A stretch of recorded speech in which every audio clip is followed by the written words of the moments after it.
Welcome to Obscurus, your weekly dose of paranormal fiction. Every Wednesday, Obscurus features new short stories and serialized novels written by novelist, screenwriter, and voiceover artist Biswajit Banerjee.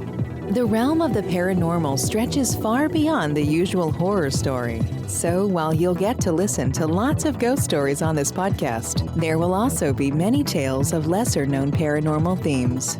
To get us started, here is your host, Biswajit Banerjee.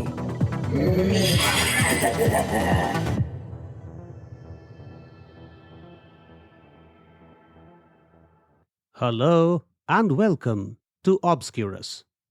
My name is Biswajit Banerjee, your host for this show. Today's episode features the first part of a two-part story. Before we plunge into the tale, I urge you to visit my website biswajitbanerjee.com for information on my creatives. And I also have a dedicated website for this podcast, obscurus.buzzsprout.com. Here you will find all the Obscurus episodes, their transcripts, and chapter markers for easy navigation. Here's a disclaimer. Please appreciate my stories are primarily meant to entertain you. Although many of my stories are based on my studies and research, they are not intended to convey either my point of view or a statement of fact. The characters in my stories are entirely fictional. Any possible resemblance to real people, dead or alive, is unintentional and coincidental. And now, let the story begin. After 40 years of paranormal investigation, Alok concludes there is no life after death. Is he right? Let's find out.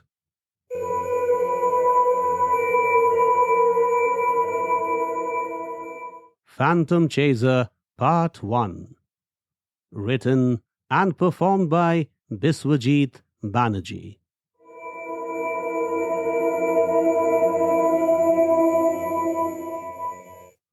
The television anchor Swati Jain picked up the book and said, "In the last chapter, you have suggested there's no life after death." "Yes, indeed," Alok Tiwari said, nodding. "I haven't found any concrete evidence for life beyond death." So, you believe your career as a paranormal investigator spanning 40 years has been a waste? Not at all. I never said that. But your book says so. On the contrary, the book explains I have had a rewarding career. It describes some major investigations I carried out in supposed haunted buildings and how my observations led me to believe that the reports were either misconceived or pure lies. Some chapters explain how I debunked reports of other supposed paranormal activities such as angelic manifestations and reincarnations. Please understand, my team and I approached each case with open minds and without bias. We never went with preconceived ideas that the reports couldn't be correct or that we had to somehow debunk the general belief that ghosts showed up in those places. After falsifying so many claims of ghost activities worldwide, I guess I am entitled to express my opinion on life after death.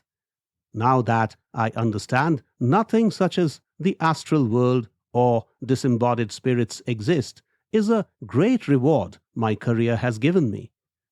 Many of the spiritualists believe mere debunking of a few reports of paranormal activities doesn't in any way prove that spirits don't exist.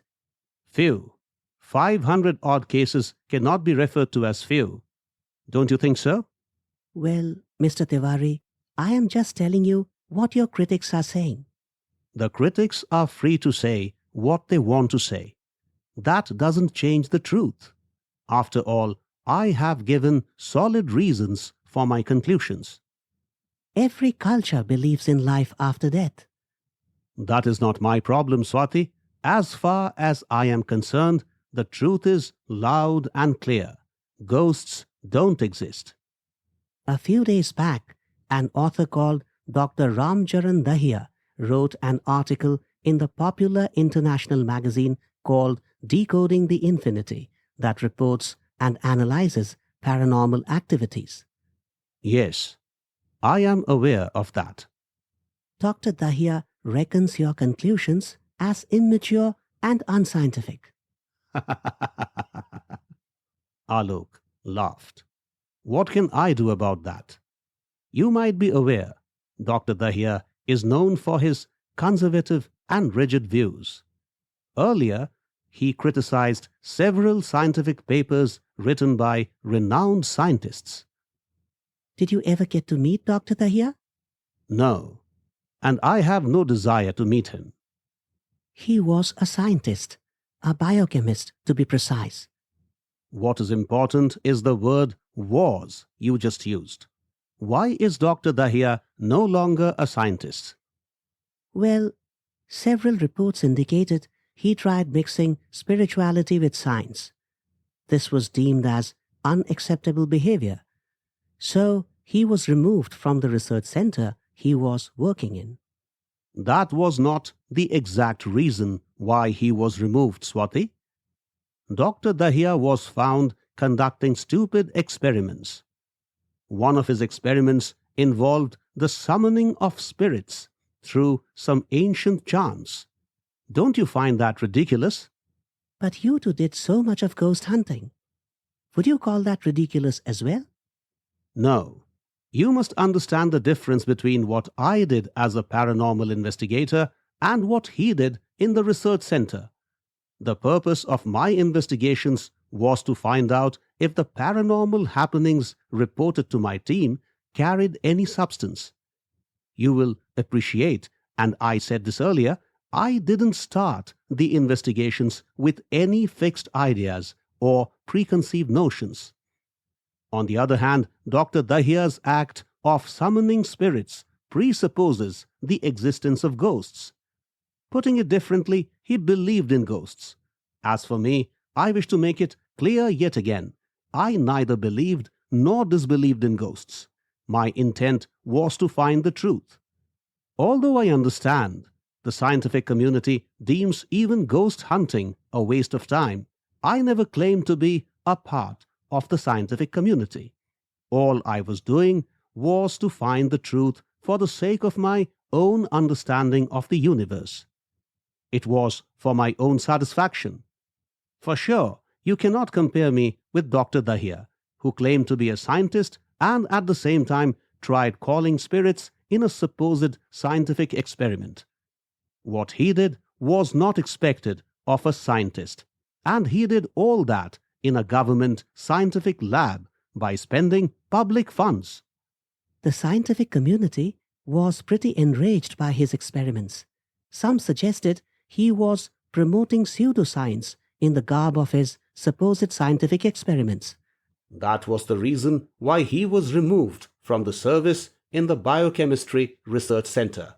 Now tell me, of what value is a paper written by Dr. Dahiya suggesting my conclusions are immature and unscientific? But he is highly regarded by spiritualists. So, am I supposed to change my conclusions because the supposed spiritualists like him? Suppose it. The expression spiritualist needs some clarity. Don't you think so? When someone calls herself or himself a spiritualist, I get confused as to what she or he means. Will you not be conducting paranormal investigations again? No. This book marks the end of my career as a paranormal investigator. What about your team? Will the team members also not take up investigations in the future? Not quite. There are so many young people on the team who just started the work. They, I believe, will and should continue. Won't your book discourage them and other paranormal investigators for that purpose? Not at all, Swati. This book explains my conclusions. Those are my truths. I am not imposing my conclusions on others. And you are satisfied with what you learned? Of course, yes. You are convinced life after death is not a reality? How many more times do you want me to say it? I am 100% sure there is no life after death. Alok's interview was telecast live. When he came out of the studio, he received several calls from his friends. They congratulated him for his confident answers. His book, several of his friends believed, would now become one of the national bestsellers. Later in the evening, he watched the repeat telecast of the program.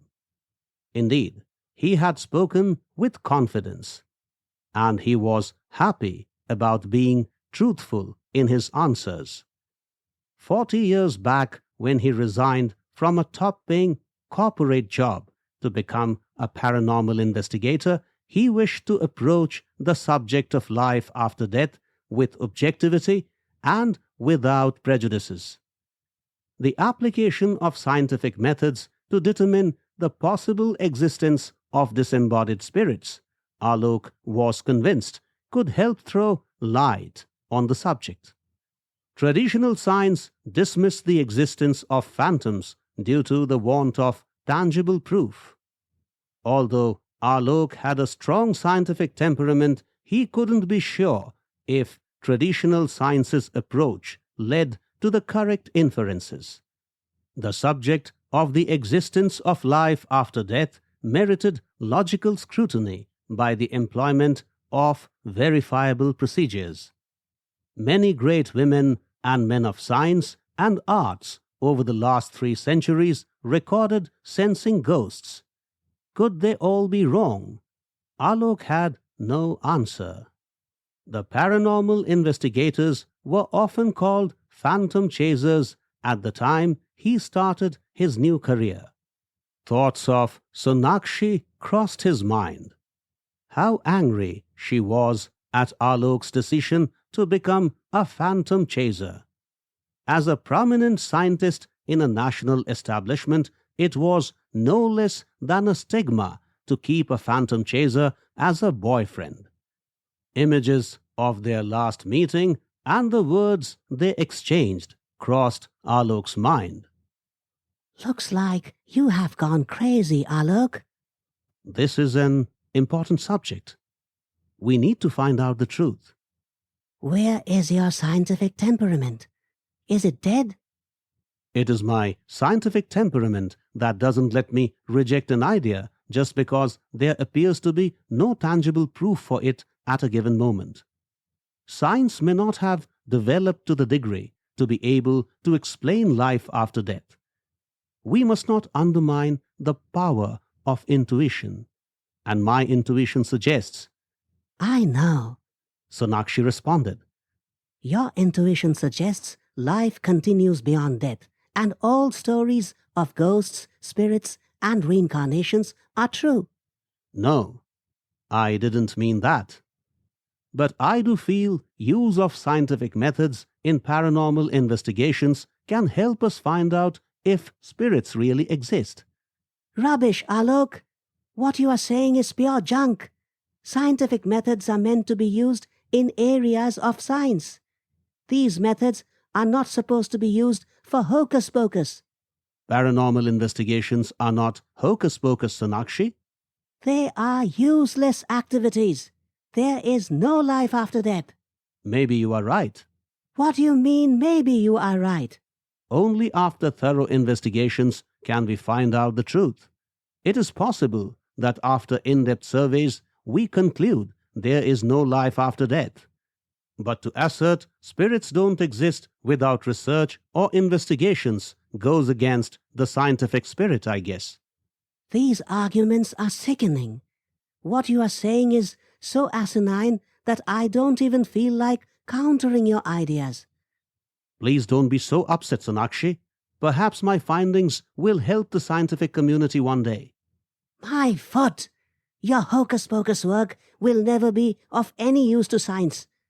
Now listen, Alok. I wish to make one thing clear. I cannot live with the shame that my boyfriend is a damn phantom chaser. Are you suggesting we got to break up if I don't change my mind? Yes. I thought you would respect my decision. Well, it is your choice, me or phantom chasing. They broke up.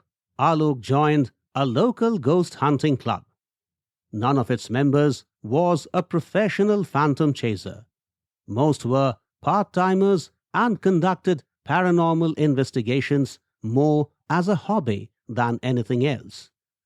Their crude methods of ghost chasing didn't impress Alok in the least. The club had no equipment such as sensitive voice recorders, digital camcorders with night vision technology, and EMF readers.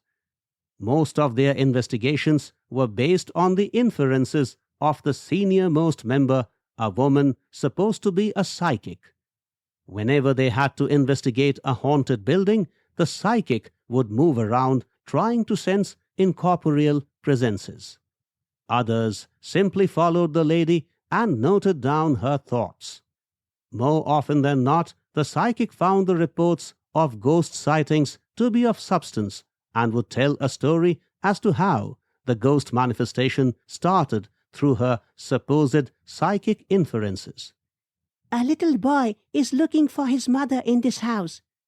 Oh, several people were brutally murdered here. Some story or the other would spring from her supposed psychic senses. Within a couple of months, Alok left the club. The woman was no doubt an impostor. Then he decided to start investigations on his own. So he purchased several ghost hunting gadgets and began offering services at reasonable prices. In less than a year, Alok became a famous paranormal investigator. Alok's fame spread far and wide. Soon enough, he had a team with full-time phantom chasers. The life of a paranormal investigator is not easy as people may think. One has to study hard to understand the latest trends and findings in the field. Besides, case-specific studies and research are also crucial to meaningful investigations. Interpretation of collected data is yet another challenge. When such data is obtained from electronic gadgets, its interpretation becomes all the more difficult. Last but not least, one has to constantly face one's fear. The news that Sonakshi married a colleague hurt him, but he didn't let his emotions affect his work. By the time he stepped into his 40s, he was quite a celebrated paranormal investigator. With 2 successful books to his credit and frequent appearances on television shows, he had become a household name. Alok had never imagined ghost hunting would make him rich and famous. Although money and fame gave him happiness, he never forgot financial well-being and recognition were not his purposes for taking up phantom chasing. His quest to find out if there was life after death continued with the same gusto with which it started. After Sonakshi dumped him, Alok chose to be a bachelor. Being single would help him put complete focus on his mission. Alok's commitment to his work and employment of scientific methods through advanced gadgetry inspired generations of paranormal investigators. In a seminar on new paradigms of quantum physics in Bangalore, Alok met Professor Puneet Sharma, Sonakshi's husband. Hello, Professor Sharma. Hello, Mr. Tiwari. How's everything? Fine. And how are things with you? Well, I am trying to get over it. What? Don't you know, Mr. Tiwari? Anything wrong? Oh, So you are not aware of it. Last month, Sonakshi passed away. How shocking and shattering those words were. Alok's limbs went numb. The doctors tried hard, but they couldn't save her. What happened to her? Alok asked when his limbs started moving again. Sonakshi had contracted a peculiar disease during one of her tours to the Middle East. Soon after her return, she fell sick. The medical tests showed signs of multi-organ disorders. Sonakshi's condition quickly got worse and she died within a month. Shocking. I am so sorry, Professor Sharma. The news had shaken his soul, but his quest for the truth did not get a dent. For another 20 years, he continued his work. During the total span of 40 years of his career as a paranormal investigator, Alok visited about 60 countries and 500 supposedly haunted places. And he applied scientific methods to find out the truth in each of his assignments. None turned out to be a genuine report. Alok switched off the television, leaned back in his chair, and stretched his legs. With his head resting on the top rail, he looked at the chandelier above. A smile played on his lips. After all, he had all reasons to be happy. It had been 40 years of unflinching devotion to his work. Well, Sonakshi was right. There is no life after death. But to arrive at that conclusion without investigations would certainly be against the spirit of science. His plans for post-retirement life were clear: reading and traveling. Although he had stepped into the 70s, he was pretty fit. In fact, over the last 10 years, he had been participating in the half-marathon events. The fact that he was 60 when he started running was never a demotivating factor. Alok's enthusiasm and degree of self-motivation to learn and do new things made him a rare example for people of his age. Within a year, he was ready to run his first half-marathon. Thus far, he had run in over 20 events. Wow! Now he had everything: money, health, time, and the truth that life doesn't persist beyond death.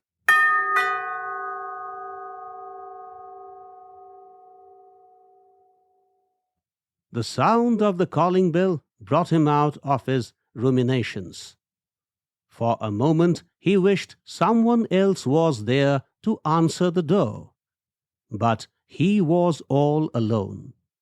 That was the life he chose for himself. Oh no, he didn't regret his decision at all. Instead, Alok was happy to be alone.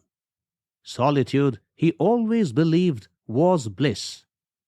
He was even averse to the idea of keeping housekeepers or servants, save a few brief periods during which he employed servants. He did all the household work himself. Doing one's own work also helped one keep physically and mentally active. After a good stretch of the body, Alok got up to answer the door. Dear readers and listeners, who do you think pressed the calling bell? What does the visitor want? Well, we will find out all that and much more in the second and concluding part of Phantom Chaser. Do catch up with Obscurus next week. I promise the tale is going to take an exciting turn.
Thanks for listening to Obscurus. If you like what you heard, please subscribe and visit biswajitbanerjee.com for more information about Biswajit's books, movies, documentaries, and other creative pursuits. We shall see you next Wednesday with another episode of Obscurus. Till then, take care.